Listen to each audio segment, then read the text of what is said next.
Hello, and welcome back to Madness in the Method, the greatest Nicolas Cage podcast ever conceived. My name is Tobias, and with me as always is my friend and trusted co-host, Christopher. Hello, everyone. Hello. And if you like the show, which I guess you do since you're listening to this, and you want to hear episodes in advance, like way in advance, check us out on patreon.com/don'tmakeascene, where I release these episodes in like bulk, weeks before they actually come up on YouTube and other places. There's also a bunch of other stuff, like hundreds of hours of exclusive material, which you can check out for just $3 a month. But enough of that. Today we're going to talk about a Nicolas Cage movie, for a change. It's the 2019 action thriller Primal, starring, of course, Nicolas Cage, but also Famke Janssen, Kevin Durand, and what's his name? Michael Imperioli from Sopranos fame. It's Nicolas Cage plays a wildlife poacher, a real, Kraven the Hunter kind of guy, who is hunting a white jaguar, and then catches it. Spoilers for the first 3 minutes of the movie. He catches it, and is going to ship it to the buyer on a ship. But on that ship is also, for some reason, the CIA or FBI or someone is... CIA, I think. CIA, right, yeah. They're delivering a fugitive, a dangerous fugitive on the same ship for the worst kind of reason. Yeah. And of course, then hilarity ensues. That's the movie. Guess what? He breaks free, and they start killing each other. Yeah, no. I know. Crazy. How could this have happened? And the animals break free too. So you have to fight with psychotic henchmen and dangerous animals. It's a riot, or at least it sounds like it. However, we'll get into it. Does it though? Does it sound like a riot? Does it though? I think I think the premise is really because I hadn't seen the trailer. I don't see the poster, which is amazing. And I read the premise, and I mean, it's like part Die Hard because they're stuck in a location. It's part Con Air because Nicolas Cage, and he's like a reluctant hero, and it's a boat instead of a plane. But it's a similar vibe, sort of. I'm not saying it's like it's not similar in the premise or anything, but the vibe is similar. Yeah. So you were pretty optimistic to this movie. I was pretty I was thinking this might be like a campy, fun, silly movie. Not like legitimately great, but it could be fun. You were talking last week about you had a hint or something that there was going to be something supernatural too. Yeah, I don't know where I got that from. Because that's not in the movie. No, there's no supernaturality at all. Even though they sort of hint at it at the beginning. They do, right? Yeah, they do with the white jaguar. Yeah. Because that's in the just beginning of the movie when he catches the jaguar and is going to ship it, or he's going to transport it to the ship. Yeah. There's this small scene with some locals who are like, oh, it's the ghost, it's the ghost. It's the Gato Fantasma. Yeah. And it's like, it's a god, and it's a man-eater, and it's all of this weird things, and it really felt like the setup of this white guy who's like, oh, it's just mumbo jumbo, or and then there's gonna be magic, or there's gonna be a god or something. It really feels like that in the setup. Yeah, and they keep talking. Some of the people on the ship are like, is it true it's a man-eater? Blah, blah, blah. Yeah. No, only 2 animals actively hunt humans, and it's polar bears, and you mentioned one other animal I can't remember. It is, though, if you want to be super nitpicky, it is a setup for the end fight, or I guess the end of the bad guy. Yeah, I mean, if you want to be super nitpicky, because I think that the setup is just to make the jaguar feel like a real big threat, like a real big bad threat. Mm-hmm. And I don't feel the setup is needed. You just need to have. It's a cat. Oh yeah, yes, of course. It's just. It's a dangerous animal. That's all you need. Yeah. You don't need all this exposition that doesn't really make sense. No. Not at all. Yeah. I agree with you. I'm just saying that there is technically that is technically set up for the very end of the bad guy. I guess. Because he eats him. Spoilers. But let's stick to the format here. I'm guessing. Well, at this point, I'm mainly doing it for the format. But you hadn't heard of this, I suppose? No, not at all. So did you have what little information you had after last week's episode? Did you go in with any expectations? I was hoping for a fun B-action movie. Because, again, like me, the setup could be, if they just ham it up a bit. Yeah. But yeah. No. No. I felt, regarding now after I've seen the movie, it was just a very standard, classic, cliche action movie. Yeah. I don't know. It's meh. It's like I said, it's not exactly the same, but it's the kind of movie where you would say, oh, it's Die Hard, but on a boat. Yeah, that was the big thing, like in the 90s. Every action movie was Die Hard, but in a hockey arena, or Die Hard on a train. I was watching this. It brought me back to two movies. One pretty good and one pretty bad, and it feels like a combination of those in feeling only. Really. Okay. But Alien 2. Okay. And elaborate, maybe? Like, okay. Say that one first. It's just this thing. It's like these hoorah guys who's like, oh, we can kill them. There's no problem. Blah blah blah. And then they're all just dying and are super lame. All of them. They're not good at all at their job. Oh, you mean like, okay, yeah. Yeah, it's just the Marines are only there for like fodder. Yeah, and we're really hyping them up to be this cool team who have all their shit together, and it's pretty. Yeah, so. Again, in feeling only, it was kind of the thing. The Others movie, for some reason, it's harder for me to explain why, but that was Jason X. With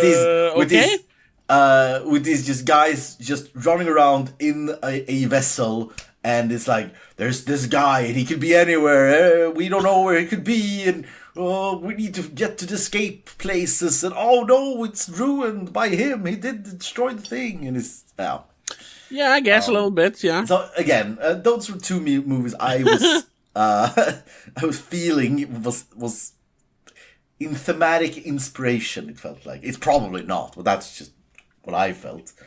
And and if we go to not spoil too much, but if we go like Jason X, as we all know, is a really, really bad movie. Yeah. But it's pretty enjoyable. It's pretty fun. Yeah. It's not good in enemies, but it's pretty fun. Mm-hmm. And then we have Alien 2, which I think you're on my side on this one. It's a pretty good movie, but it's not that fun. Yeah. I think we've talked about it a long time ago. I have the unpopular opinion that Alien 2 Aliens... not sucks, but it's a terrible Alien sequel. I'm done with that. I'm just saying I think Aliens is a pretty boring movie. Yeah. It is a very good crafted movie. Sure. But it's pretty boring. And I think combining these two into this movie, who is pretty boring and pretty bad, it's better than Jason X, but it's worse than Aliens, and it's more fun than Aliens, but less fun than Jason X. It's smack dab in the middle of meh. Which makes it even worse. Yeah, obviously. As we all know as movie buffs, a 5 is the worst score you can give a movie. Mm-hmm.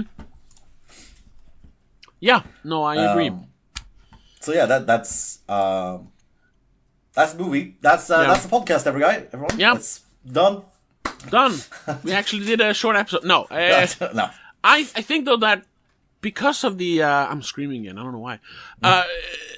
The premise had promise. Like, you're stuck on a ship. Mm-hmm. There's loads of wild animals. I mean, they only tell that there's a white jaguar, but we see in the movie he has more animals. And it talks about, you think those are cute little monkeys, but stay away from their kids, or they'll rip your skin off and bite you and kill you and peel your flesh from the bone, like describing how all these animals are dangerous, even though you don't think so. And then when the crazy guy, Kevin Durant, escapes, he also releases the animals. Like, oh no, now there's going to be a bunch of animal attacks. And that's fun, animal attack movies. That's a genre that sadly has died out. Yeah. And we do get one attack by those monkeys. They rip the chef apart. And I was like, yes, that's kind of fun, camp, But that's really the only animal attack we see. There's like one guy gets bitten by a snake. I think it's a kid's dad, right? Gets bitten by a snake? Yeah, it's the captain of the ship. Oh, right. It's the captain. Who's also the kid's dad. Yeah. But then that's like it. Yeah. For animal attacks, like we have the cook who is killed in the kitchen too by the monkeys. Yeah, the monkeys. Yeah, that's what I said. You said. Oh, sorry. Yeah.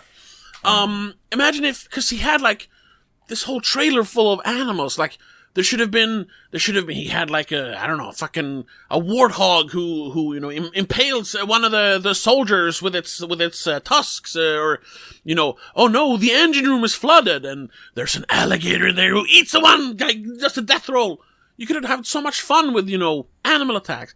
I get that maybe that's beyond their budget, but then like don't promise cool animal attacks and then give us nothing. Except for one cool monkey attack. I love that scene, but that's about it. Yeah, I agree. That is the biggest flaw of the movie. If they should have had like hordes, sort of. Again, it doesn't all have to be super aggressive and crazy animals. Well, aggressive, but not like these exotic animals. I guess that's sort of his job. But anyway, they should have like a container full of warthogs. Who just ran through, and it's more of this. Animals or nature versus man sort of thing, and then on top of that you have this crazy assassin guy, and he should have been more of a like shadowy ninja kind of thing, who just he just appears and kills someone and disappears again. So you have these very loud and very chaotic danger, all while this quiet, very assassiny danger. Or he could be like, because they do capture him in the jungle, because we find out he was like a double agent working for terrorists, but really working for the CIA. Spoilers. I don't care about it. We'll spoil this movie. It doesn't matter. Yeah. No one has no reason to see this. No, except not for really. what we're doing. If you want to go through all of the movies, this is bottom tier. This is the bottom. I would say like the bottom 30 movies that he's made. Probably, yeah. But they capture him in the jungle, so maybe he could be more like he could also be sort of like a hunter. He's been out in the jungle, killing gorillas or whatever, gorilla soldiers. So he's like he releases the animal, and like maybe it's a little too much, but almost not. Stay with me now. Almost like the ship is like turning into the jungle because there's animals everywhere. It's like one room is occupied, but like we said, one room is flooded, so that's where the alligator is. And one room it's like a big open hall, so that's where the warthogs are. And then there's this cramped dark corridor. So that's where the spiders nest. And they have to go through this. There's like hundreds of spiders and spider webs, and they have to like carefully walk through. Don't touch the threads, or they'll poison you with their venom, stuff like that. And all the while, they're also being stalked by this crazy hunter terrorist guy. Because he's in his element now. He's back in the jungle. And then in the end, it could be Hunter versus Hunter. Nicolas Cage versus Kevin Durant. I mean... Yeah, that's what they should have done with the movie. Yeah, it should have been like a haunted house, but with animals instead. Every room is one new challenge. Basically, I'm thinking a little the feeling of sort of Jumanji sort of thing. Yeah. Of course, you can't have like that big of change as Jumanji, obviously, without magic, but still. I think the biggest flaw of this movie is it's too little of the fun stuff and too much fucking boring character development of characters nobody cares about. Yeah. It's the end. It feels like it's endless. That they every scene, or before every cool scene and after every cool scene, they have to have like, oh, now we need to explain why this character is sad. Mm-hmm. It's like, okay, I don't care. Let me see the snakes. Come on. Yeah. I don't care that the psychiatrist or neurologist father doesn't like her. It's like, okay, cool. Yeah. It's supposed to, add depth to the character, but it just turns into exposition dump. Like, we don't need it. Yeah. Show, don't tell is what this movie needs. Yeah. Yeah. It's, yeah. So, yeah, I agree. After we talked about it a little bit, the premise could really work. Again, not for a great movie, but for a fun movie. For a fun movie, yeah. But, yeah. Imagine this in, like, right around late 90s, when Nicolas Cage was on top. So they had for that time, like, huge budget. Like, they had, like, $40-50 million to make this movie. It would have been one of the greatest movies of all time, entertainment-wise. Because then they could do all the animal stuff. And it would have all these great animatronic animals and some real animals. And it would have more soldiers. And there would be a big explosion for some reason as the ship is sinking or something. I don't know. Yeah. We didn't even have any explosions. There should be explosions. Yeah. Because they did all the things with the engine, and they even hinted on it at some point. Yeah. Where the engine guy was like, "There's diesel everywhere. It's like ran over the floor," and it's like, okay, maybe it could be a fire. No fire. Yeah, I mean, it's an action movie without explosions. Like that's terrible. Every action movie has had at least one explosion. Yeah. Yeah. Is there a good action movie without explosions? I'm sure there are some. I think I'm pretty sure. No, there's an explosion in John Wick 2, but I don't think there's an explosion in John Wick 1. So, right. Fair enough. I mean, there are exceptions, but I mean, most action movies has explosions. So there's John always Wick, a car. John Wick lost a point there. Yeah, I suppose. It's down from 11 to a 10 out of 10. You know, oh. Sure. Yeah.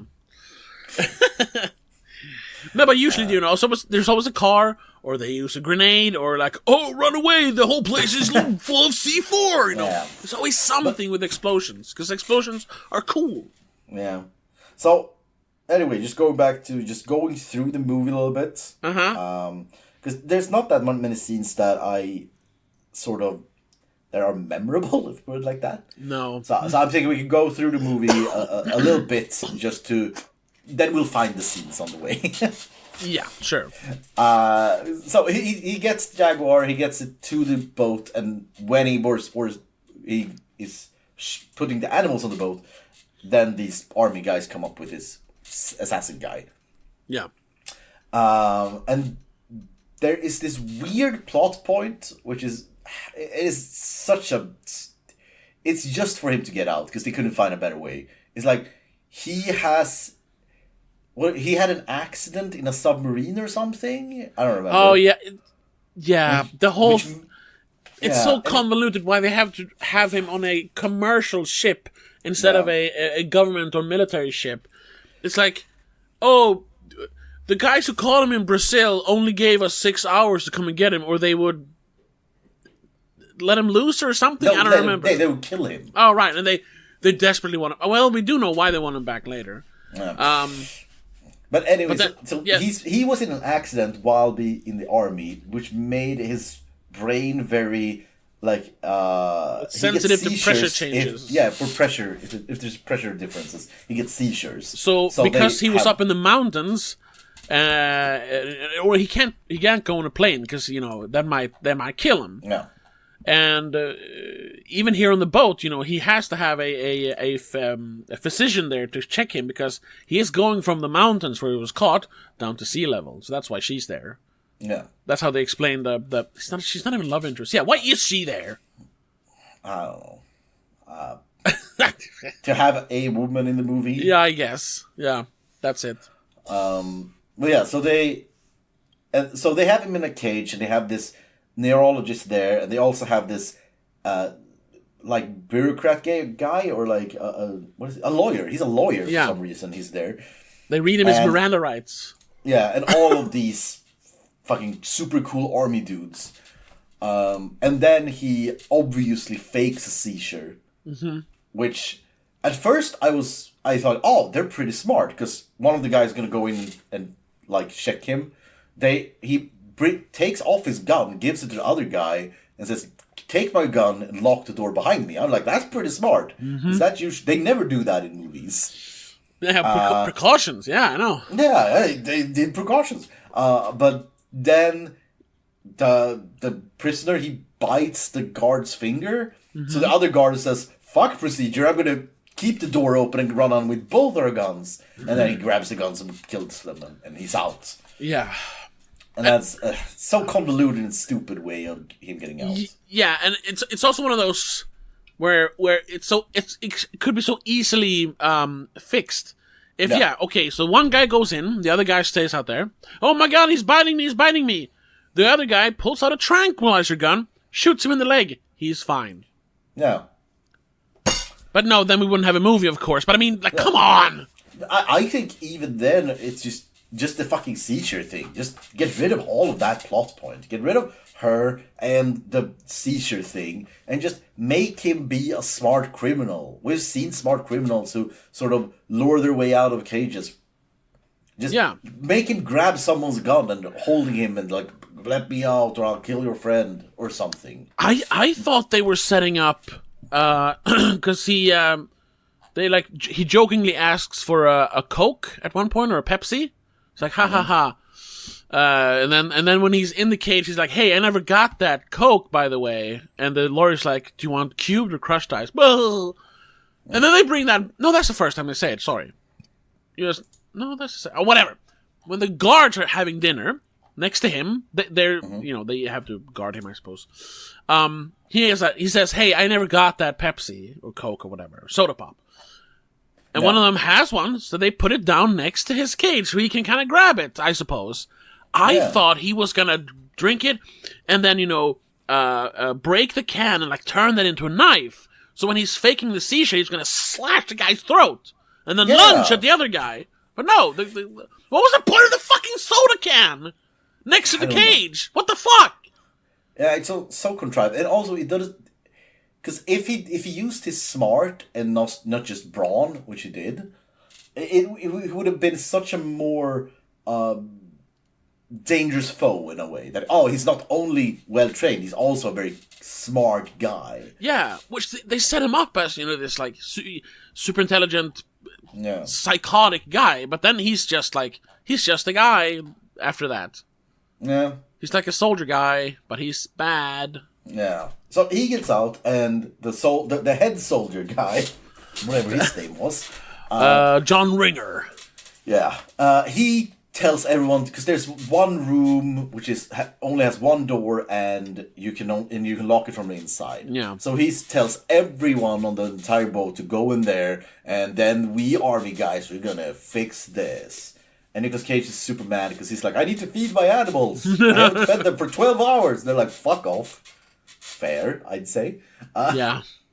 But then they realize that what is this? I keep calling him the assassin guy. Loeffler. Loeffler. So Loeffler, they realize Loeffler, he has let some of the animals out. Yeah. Like 2 snakes, monkeys, and some other things. And the jaguar. The jaguar and something else. Because Nicolas Cage is like herding things back in the cages at one point. I don't remember. Okay. I don't remember. And when they realize this, they heard it from a walkie-talkie. Frank Walsh, Nicolas Cage, he's fucking out of there. He's gonna catch his animals. And then he just sort of doesn't do that much. He goes in there, he's like, "Oh, fuck." And then he herds some animals back into cages, and then he needs to get them water, but he can't find water because there's no water. It's like, It's all this dragging on. Yeah, the whole thing with the water is like you're on the ship for like a few hours. We don't. I guess yes, you need water, but still, it's not important for the movie that you have water. Yeah, it's not like they're not in a survival situation. At this point, they will be later on, but at this point, it's not. We need water and food to survive. It's been like 2 hours since you had dinner. Calm down. You can survive. Another thing, when we're talking about it, this movie is very bad at making the audience realize what time it is. Mm-hmm. I never knew how long they've been on the boat. Is it like 4 hours, 2 weeks? I don't know. Sometimes it's day, sometimes it's night. I guess they were awake for 48 hours. I don't know. I have no idea. It feels like it takes place over like 3 hours. I don't know. When Nicolas Cage is driving to the boat, it's like day, night, and day when he gets to the boat, and he's never stopped driving. It's like, has he been driving for like a full 24 hours? What's going on? Yeah. And anyway, yeah. So after that, you were saying? Yeah. What was I saying? No, sorry. What was I saying? I don't remember. What was the next scene? We were talking about the water thing we were talking about. Yeah. Because they set up Nicolas Cage's character as someone who like, I don't care. I only care about money. You know, I only sell the animals to zoos. I don't bring them into like preserves or whatever they're called, where they keep animals for safety or whatever. Like, I'm a guy who only cares about the bottom line. I'm looking out for number one. And Famke Janssen, the doctor, she's like, so you're not a good man, are you? Like, no, I'm not. Blah, blah, blah. But then he's like, I need to take care of my animals. He's like, he's thinking about the animals, but because that's his paycheck. Yeah. But then, they hinted a little connection with the parrot. And then eventually, when he has taken care of the animals, he actually do start caring about the people there. He cares about the little kid, whatever his name is, Rafi. Yeah. And he cares about the captain because that's Rafi's dad.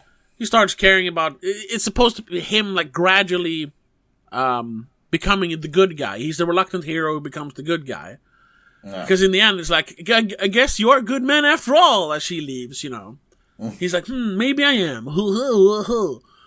But it's so like. So I think that's what they're going for, but it's so poorly set up. So he's like, I don't care at all throughout the entire movie, except for these little tiny moments. And then at the very end, I'm like, I guess I do care. There's no like, it's not like he gradually starts caring more. It's just, he does it, when it's convenient. Yeah. It's bad directing, is what I'm trying to say. Like, the idea was probably there in the script, but the director's like, huh? What? Okay. Yeah, it feels so, again, it's the direction problem, but it feels so forced that he's like, at every single situation, he's like, I'm a bad guy. Yeah, I don't care. I'm a bad guy. It's, at one point, it feels like, I don't remember when, but at one point, it really feels like he's like an angsty 14-year-old. Mm-hmm. Yeah. You don't understand. I'm a bad guy. I don't care about the money. I don't care about you. Okay, cool. Fine, I guess. And I guess it kind of makes sense because the guy who directed this, Nick Powell, he's not really a director. He is a stuntman/stunt coordinator. I think he's mostly stunt coordinator. He has coordinated stunts for over 40 years. No, almost 40 years. And for some really, that's stunts and stunt coordination. And for some really big stuff, like he started out doing stunts for Batman 89. Then there was a bunch of TV. He did stunts on the Sylvester Stallone Judge Dredd, Braveheart, GoldenEye, and then he started stunt coordinating. Once again, a lot for TV, but I saw some movies in his later years. Where were Resident Evil Retribution, he did stunts for. Yeah, yes! Born Identity. Yeah, talking about good stunts. And like, he worked on, I saw Gladiator somewhere. It was additional crew. Okay, but like Last Samurai. yeah, stunts for Last Man. Samurai. So he's worked on some big stuff, but for stunts. So not a good director, but okay, stunt guys can still do good action movies. We've seen that mentioned. John Wick. I was going to say, we have seen that then they should direct at least good action. Maybe not a good story, but a good action. Yeah.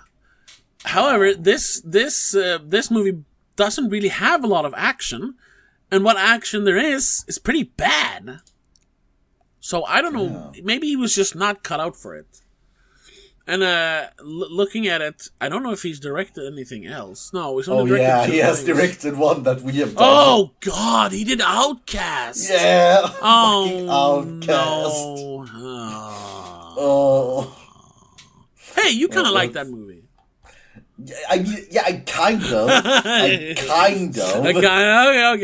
It's not a movie I'm gonna rewatch. I gave it a 5.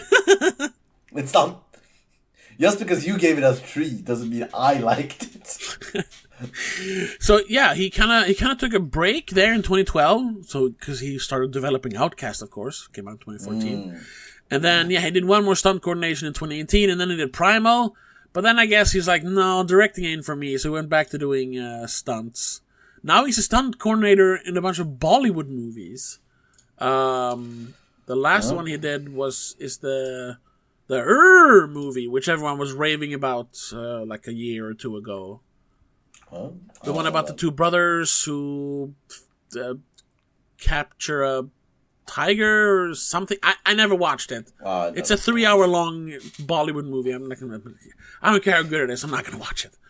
He has been, to be fair, second unit director to a lot of good stuff. Oh, really? I didn't. Again, Hot Rod, Resident Retribution. Okay. Good stuff. But Born Identity. Nacho Libre. Yeah. So, I mean, he has been second unit director to some competent movies. Oh, yeah. Oh, now I see them. Yeah. Lock, Stock into Smoke. Oh, wait. No, that's a TV series. TV show, yeah. No. Yeah. Huh.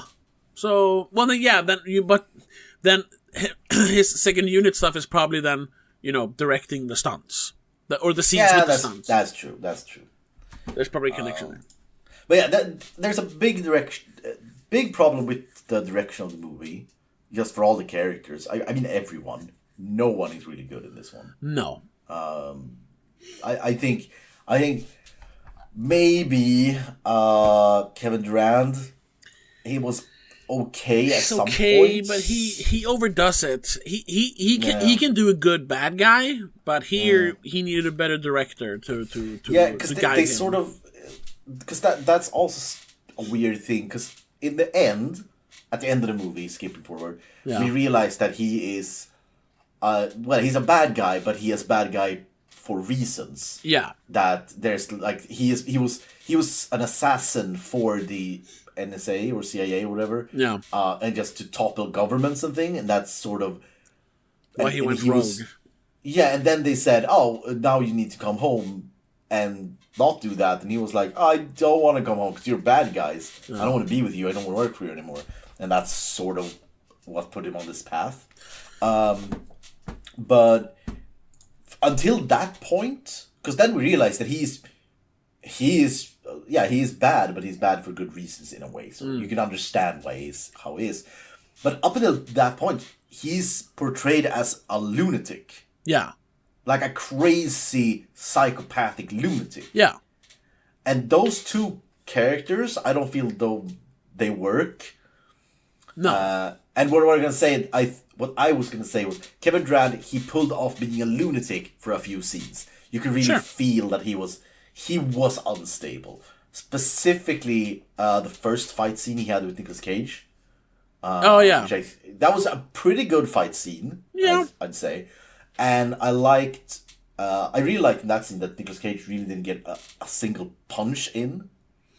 Yeah, that he was dominated by Loeffler, which I like, because it's too easy to make the main character just be super good at everything. To see him really really lose.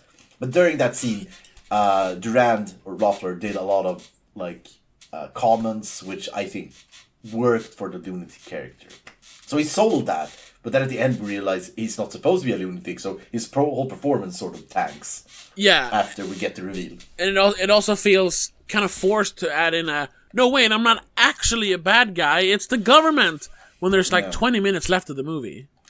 Yeah, we don't need that. You could just be a bad guy. Yeah, it's fine. yeah. You could just be bad. It didn't add anything to the movie. Yeah. Which is, though, I gotta say that it's very faint praise, but for all the stuff we said, like, oh, this didn't need to be, this didn't need there, this movie is not too long.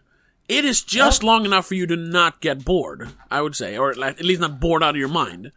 Yeah, it is definitely, there was no point in the movie where I was like, get on with it. No, yeah, exactly. It's just over 90 minutes, and it's not until the first 40 minutes you start getting like, oh, are we gonna get somewhere? And then you're halfway through, There was only one point. Well, there was one point, but I wasn't annoyed. It was more of, where the fuck are they gonna go now with this movie? Because at some point, there are only 4 people left on the boat. And then it's a half hour left of the movie. Yeah, at that point. And I was like, what the fuck are you gonna do for half an hour? But again, it wasn't because I was super bored I wanted to be over. It was only because I couldn't... It felt like we were reaching the end when we had 30 minutes left. Yeah, I know. Yeah, it was like, it should be sort of ending now. We should be wrapping up the third act at this point. Yeah. But no. Nope. We have a lot of walking around and standing in rooms and talking and... there's this big chunk of time which is so annoyingly meh with the lifeboat. Yeah, the goddamn lifeboats. They're standing in a room talking, and then they go to a room to get the lifeboat, and then they carry the lifeboat, and then they get to the top of the ship, and it's apparently day now. It was night a few scenes earlier, but now it's day apparently. Yeah. And then they throw the lifeboat in the water, and then Loeffler turns out, and it's like that's like 8 minutes of nothing, and then they never mention the boat again after that. Yeah. Yeah. There is a lot of there is padding, but once again, the movie's not long enough for you to like notice it. I don't know, because it's bad to have padding, but it didn't bother me. Fair. I wasn't bothered watching it, but talking about it bothers me. Definitely. Going back and just if I would watch it again, I would probably like, oh god, because I would notice it. I think I was just kind of out of it. Yeah. And it's, I don't know, it's this fine line between padding and, because we have a lot of these plans that fail. Yeah. And you need some plans to give the characters agency to make them have anything to do and not just lock themselves in a room and sit and wait. Yeah. But after a point, it's like another plan who doesn't work. What's the point of having a plan? Because I think that boat thing, that's like the 4th plan in a row. Yeah. So yeah. Yeah, I don't know. Yeah, it's a meh movie. Very meh. But you know what's the worst part about this movie? Is that Nicolas Cage is kind of meh in it as well. Yeah. This feels, just like with the other actors, it feels like this was just a paycheck. Yeah, definitely. I had hopes at the beginning, because in the beginning scene where he's hunting the jaguar and the scene where he talks with the locals. Yeah. There you can see he's having it up, but he's doing some fun acting there, where he's just with the big cigar in his mouth and the beer, and he's like, the fucking bird, and what do you mean? And it's like there's a lot of energy, but then it just sort of disappears through the movie. The longer we go, the less interesting he is. And again, the directing and the dialogue of "I'm a bad guy" really nagged me. Yeah. And you could really tell just on everyone they just look tired.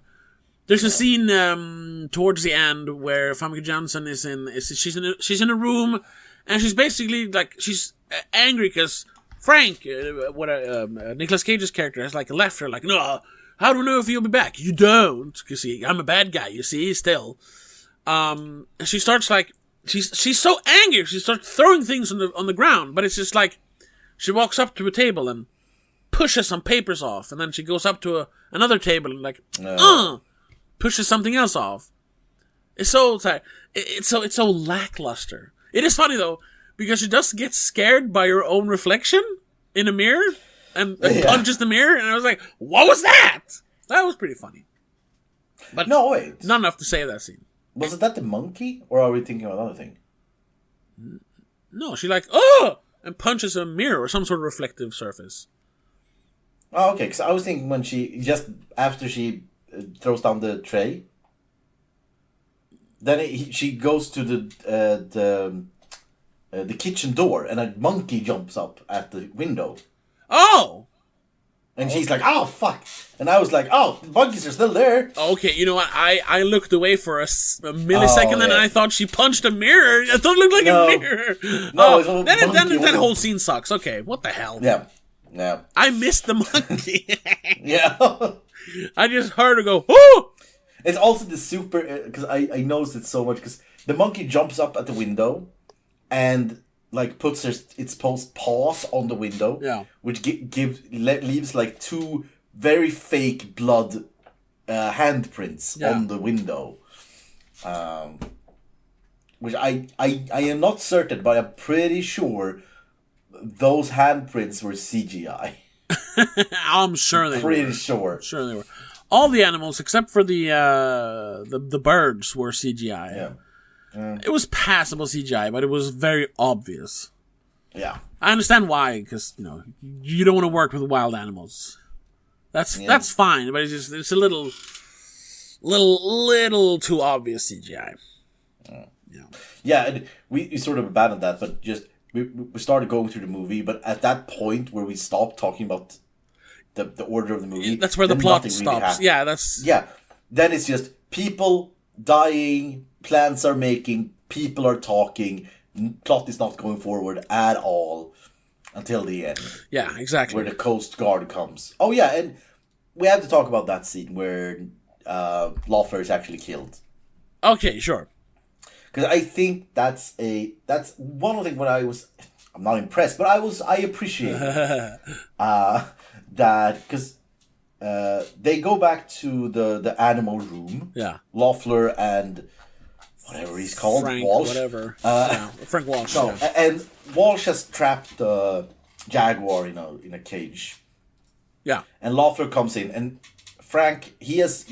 Walsh has used some tranquilizer darts through the movie to get monkeys. Yeah. It's a paralyzing agent. Yeah. And he shoots that at Loeffler, and then he starts fighting Loeffler. And at first I was thinking, why? Why don't just wait? But I think, and I do like that they don't say it, but I think it's because to get his blood pumping faster. So he starts fighting. They don't mention it, so I won't give them that point. But yes, you're right. To make sure the poison moves through your blood faster, you should move around. Yes. Yeah, and I also like in this fight scene they have. It's a very clumsy fight scene. Yeah, but I like how the first time they meet, Loeffler really just dominates Walsh. Walsh has no chance at all. At this point, Loeffler is wounded. He had an arrow through his shoulder. He has this paralyzing agents, and now there's sort of even match that Walsh isn't dominating at all, but they're like, he can stand against him sort of at this point. Yeah. And I like that sort of progression in that they now are equal playing field, and Walsh he has a chance when Loeffler is pretty severely wounded and starting to be paralyzed. Then the hero have a chance to win. And I like that. That is not he's not a superhero. Yeah, he can't physically beat him, so he has to outsmart him. Yeah. The hunter. I'm fine. Yeah, exactly. I'm fine with that. And then he sort of very conveniently traps him in a like snare. So Loeffler's hanging upside down and he's now paralyzed. and Walsh just released the panther. Yeah. And closes the door, and then we hear later on that we have to go by the teeth. There was nothing left because the panther was a man-eater. Yes, you see, Whoa. it was El Gato Fantasma. Yes. Yes. It all comes together. And I love he adds like, oh, even though you're paralyzed, you can still feel you can still feel pain. And then he releases the jaguar. The worst part is though, we don't hear him. This is gonna sound a little crazy, but psycho. Like, we don't hear him scream. I wanted to hear him scream, okay. but it is because it's just roar, and then they cut. Yeah. But there's no like into the next scene. It's like, why? I don't care about that at all. No, I mean, I don't really either. It's just like, you usually get that. I don't know. Yeah. Whatever. So I read some trivia about the movie, which is pretty interesting. I think it brings another perspective of the movie. Okay. That the movie was the script of the movie was optioned in '95, and I'd say isn't '95? Isn't that like the height of animal? The animal attack genre? Well, we had like Anaconda, and we just had, of course, Jurassic Park. Although those are dinosaurs, so animals. Yeah, like animal movies were on the rise again. And of course, we had Nicolas Cage was on, he was at the tippity top at that point. Yeah. So I think that if this movie was made when it was optioned, which I think was probably the plan. Yeah, exactly. Movie, then it could have become sort of what we talked about. Oh yeah. That's what I said earlier. This would have been a great movie in the mid-90s. Yeah, but then it took 22 years to make it, and at that point, it's just we've gone past that. We need the audience needs a little better at this point. We need something else, or at least we need what you should have given us in the 90s, but we don't even get that. Yeah. No. Yeah, because I mean, what was it, the Piranha 3D or whatever it's called? Oh yeah, great movie. Because that's fun. It's fun. Movie. Yeah, it's really fun. And that came out like 2000, I don't know, 15 or something. Something. No, I think it was a little earlier even. And another movie which I keep bringing up, I've mentioned it before in other podcasts. Maybe not to you though. Which is also. And that's to show that a low budget movie like this can still be a lot of fun. There's this Australian movie I think called Bait, where you have it's a monsoon or a tsunami, I don't remember, but a convenience store gets flooded, and because of all the water, it must be a tsunami then. A great white shark comes into the store, and all the people who are stuck in the store have to try to escape and evade the shark. Oh. It is just like, because that is a classic, like, great premise, like this movie has, like, killer shark in a convenience store. But they actually pull it off. And it's fun throughout. And I mean, once again, that movie looks and probably is very, very cheap, but they made the most of the premise. That's why it's fun. Yeah. That's what this needed. It needed a little more passion. Yeah. That's what was missing from all of this. Passion. More fun, less seriousness, because it took itself too seriously. Generally, it just it felt like Nick Powell wanted to tell a good story. Yeah, it was a serious, cool action movie. Yeah, and that's not what this premise needs. This is not what this premise is about. This is not what the genre is about. No. It's supposed to be only fun. Yeah. Nothing more. And that is usually enough. Yeah. But this movie was not enough. No, not at all. And any way. That's reflected in the reviews as well. It has a 32 Metascore. It has one positive review. The Observer, Rex Reed, gave it 75 out of 100, which is insane. He writes, recent complaints about action flicks with no action can be ameliorated by Primal. And this is crazy. A white-knuckle thriller with a thrill a minute. Nicolas Cage delivers his best performance in years? What? And this is the same year as Color Out of Space, the year after Mandy. Like, are you insane, man? what? I wonder if like he watched another movie or. Yeah, I mean, you can, even if you ever not seen any Nicolas Cage movie at all, there's no way you can say this is his best performance. No, it's not even a good performance. It's at my most kindest, it's an acceptable performance for the movie. And that's when you're really, really squinting, like, okay, maybe, yeah. Yeah, it's like, yeah, no, I don't know. What did he give it? Did you say 75? That's like the same levels as like the Dune movies. I don't know, whatever. Like what? Fuck. Like how? I don't know. Sometimes I can just see. Oh, you watched the movie another way than I did. But this one, I can't even comprehend what you saw in this movie. This movie is new enough that the review actually still is up. I won't read the whole. Well, it's not actually that long. Fucking, I'll just read it. Go for it. Yeah, Nicolas Cage's thriller. So like this is the Observer. It's Rex Reed, which is he's a pretty good film critic. Nicolas Cage's thriller Primal is full of stomach-turning twists. What the fuck? And then the little lead in here is, I'm embarrassed to admit it, but I screamed out loud 5 times. What? Okay. What? And then here's the quote then.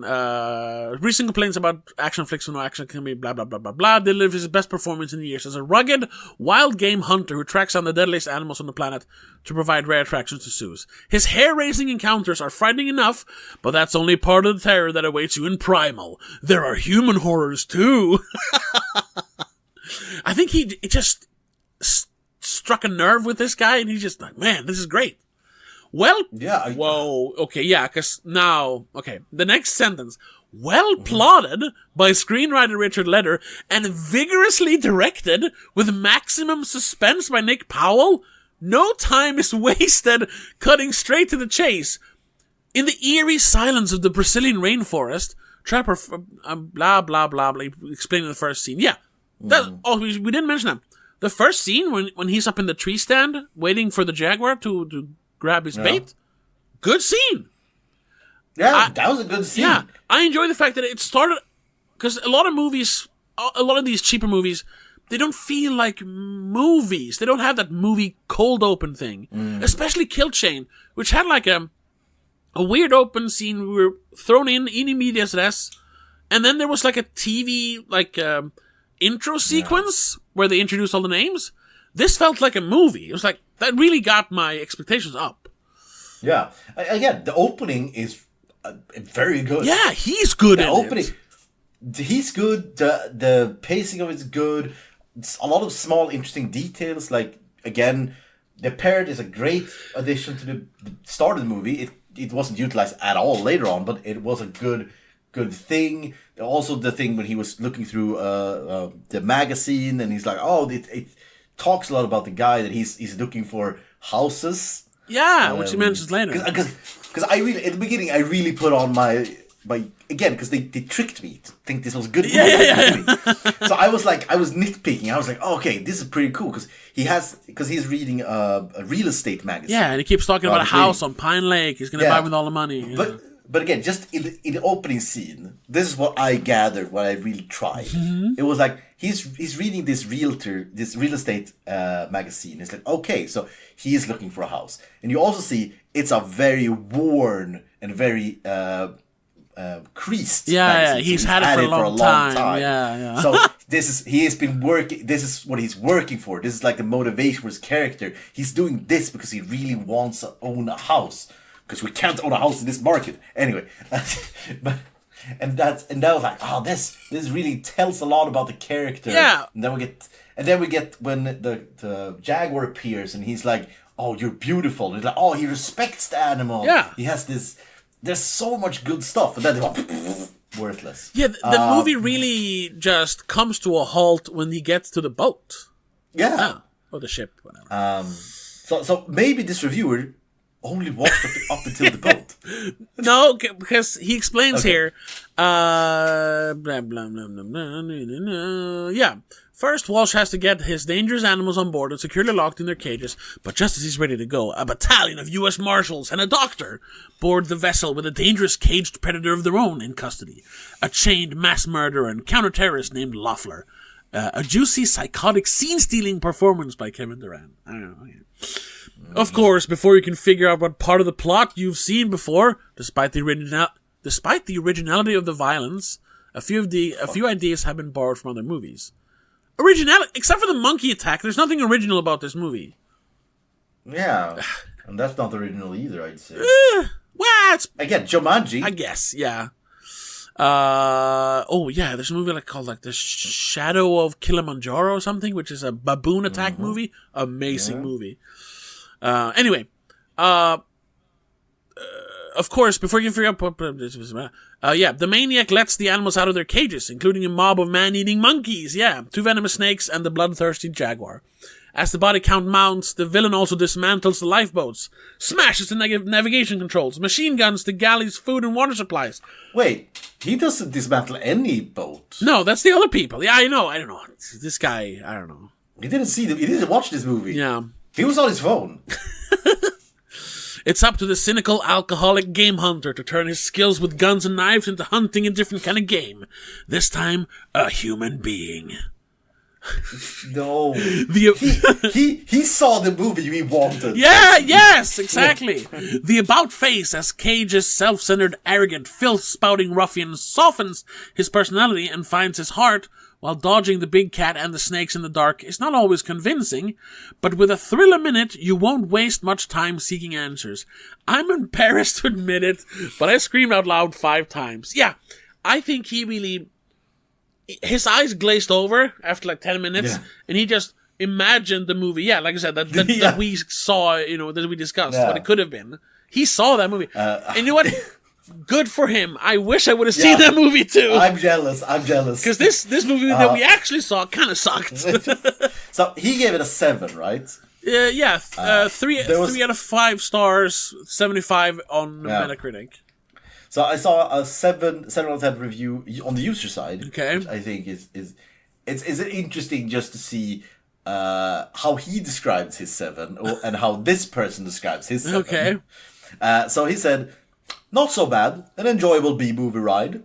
I'm a fan of both Cage and Duran. I think they both enjoyed acting in this movie. It shows. And Famke Janssen does show good chemistry with Cage, while not having much to do. But she does stand out in all her scenes. I find myself smiling most of the time. Just a bunch of good actors in a not so bad story enjoying each other. This is not Oscar stuff, of course, but hey, nobody was looking for high standards here. Fun." Yeah, that's. I mean, it's very subjective what point you actually put on it. But yeah, I would explain it that way, but I would give it a lower score. Yeah. And I guess should we move into what we're going to score this movie? Yeah, I think so. Yeah. So, what would you give this movie? I'm gonna give this a... I don't know if it's a weak or a strong, but it's a 4. Okay. I'll give it a 4. Yeah. And I'll be there right with you. Or well, I'll give it a 5 because we mentioned a 5 before, and yeah, this is straight down the middle. It's not terrible. It's not good. It's just whatever. Good opening. I mean, that's about it. Yeah, it has a strong opening. That's it. That's what saves it for me from being a bad movie, really. So you say this is as bad as or better than Kill Chain? Oh yeah, oof, yeah. I hated Kill Chain. And just as good as A Score to Settle. Yeah, no, A Score to Settle is better. I think they give that a 5 as well. Yeah. That one has a better story, but yeah, the awkward action that they kept cramming in there really ruined that movie. That's why it's a 5. Yeah. If I had to pick between those, I'd watch Score to Settle again. But they're on the same level. Yeah. So I stand by mine. This is I would say this is on par as Looking Glass. I gave that one a 4 too. I think this is the same. What did I give that one? You gave that a 3. Yeah. I don't know. I think I need to rewatch that one. Because I know we talked about it, and kind of like with this one, like the premise is interesting in Looking Glass. It's just that they don't go anywhere with it. Yeah. Anyway, whatever. We're not gonna second guess our scorings. That was 1, 2, 3, 4, 5. This is the 5th movie Nicolas Cage released in 2019. And next week we're gonna go over to his 6th and last movie he released 2019. There were 6 movies? Jesus Christ. Okay. He had to release 6 movies because he didn't do any in 2020. Oh, so right. Yeah. Yeah, you know how it is. You gotta get those 3 movies a year score up. And that is Grand Isle. Ah, yes. Which I have... During a whole lot of this podcast, I've been staring at this poster. Yeah. Because it always comes up and recommended on IMDb when we look at bad Nicolas Cage movies. So I am very interested in seeing it. I don't think it's going to be good. It looks pretty bad. But just because I've seen that fucking posters for like a year now, every week. Yeah. Yeah, and I remember I haven't seen the trailer, but I saw the poster, and I think I saw some pictures from it. And I got this, like, and with the name, I'm like, ooh, is this some sort of, like, a little bit of a horror movie, maybe? And yeah, when I read it here, it's crime, mystery, thriller. But the plot doesn't sound very fun, though. A young father is charged with murder and must prove his innocence by recalling a very twisted and dark night of events. Well, maybe. It sounds like the what was that with the? Ooh, that was a long time ago. Where there's like a mother and a daughter who goes home from a like party, and the mother's killed. Oh, I am Vengeance or something. Vengeance, a love story. Vengeance, love story. Sounds sort of like that one. Yeah. Story wise, at least. Yeah. However, I see Kelsey Grammer's in it. Yeah, he's fun. He's especially around this time when he was at peak alcoholism. Yeah, he was. Was this like when he did like Body Plane or whatever? Yeah. The Rumble. But I've heard really bad things about this movie, and looking at the Metascore 29, it's probably gonna suck, unfortunately. Alright. Anyway, we'll find out next week, and you can follow along as well if you want to, listener. At least maybe that movie's fun. Hopefully, but I don't think so. It doesn't look like a lot of fun. But yeah, if you want to follow along next week, check out Grand Isle. I'm sure you can find it anywhere online. I just want to say thank you so much for listening. Once again, if you want to listen to these episodes in advance and just support us more in general, check us out on patreon.com/don'tmakeascene. But other than that, we'll see you in the next episode. But until then, have a good one. Bye. Bye, everyone. Madness in the Method is part of Please Don't Make a Scene. It is produced and directed by Tobias Vedén and hosted by Tobias Vedén and Christopher Billén. Executive producer is Annika Vedén.